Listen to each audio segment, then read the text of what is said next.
I'm James Angelo, real estate broker, and I make free content to show you what the future of real estate may look like. The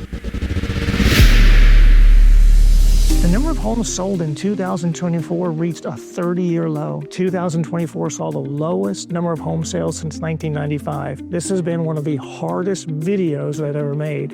And the reason why it's one of the hardest videos is because I truly know the impact that this has had on buyers, sellers, and real estate agents all throughout the United States. Only roughly 4 million homes sold in all of 2024. And that's due to record high home prices and mortgage rates basically hovering around 7%, even reaching almost 8%. Even though rates have dipped slightly, the average home price hit an all-time high of $407,500 in the U.S. That is a 25% increase from 2020, where the average home price was only $337,500.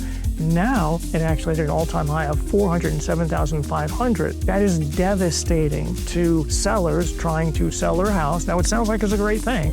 They get more for their house. The problem is there are a lot of buyers who cannot afford a $400,000 home, but they could afford a $300,000 home. Not to mention, interest rates rose from 3-4% to 7-8%. So this is an extremely hard video, again, because I know the impact that this has had on the entire population of people trying to purchase a home in the U.S., sell a home in the U.S., and real estate agents caught in the middle, trying to actually sell homes and buy homes for their customer or client. There is a 3.7 million unit housing shortage in the United States.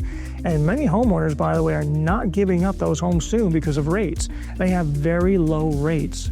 And they're not going to give up the rate because if they sell the house, they lose the rate with the house. So what happens next? Rates may stay high throughout all of 2025, and affordability of home prices are not going to improve much. For those of you that are waiting for the market to crash, and the market has crashed. It crashed in 1929, it crashed in 1987, and it also crashed in 2008. Now, I personally have only been alive for the last two.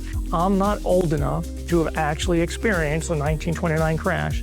I am, however, old enough where I've very much experienced the 1987 real estate crash, as well as the real estate crash of 2008. The only thing I can say for buyers is that if you're on the sideline, get off the sideline and try to purchase a house, because that $330,000 home is basically $420,000 now. And if you're a seller and you're waiting for interest rates to drop, please understand that when interest rates drop, you're going to have a lot more competition. One of the things that is giving you an advantage as a seller is there is a shortage of housing. When that housing shortage gives up, I'm not saying that you won't be able to sell your house for a good price, but you're going to have a lot more competition when that happens.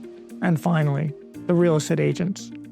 If you have survived the year 2024, understanding that that year had the lowest number of sales in the past 30 years, going all the way back to 1995. Invest in your career, whether it's the understanding of real estate principles, whether it's marketing, whether it's advertising, whether it's communication. Be great at your job as you're representing either a buyer or a seller. That's how you're going to succeed in 2025.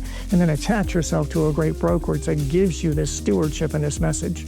I want to end this very, very clearly that there is a light at the end of the tunnel, because just like last year, people still crave the dream of home ownership. The real estate market will thrive. We will have higher interest rates than we all want. Prices will be higher than buyers want. Sellers are going to have pressure selling their home, not because the home necessarily isn't possibly worth what they're asking, simply because it's harder to find somebody to afford it. Again, it's James Angelo. What's your take? Let me know in the comments.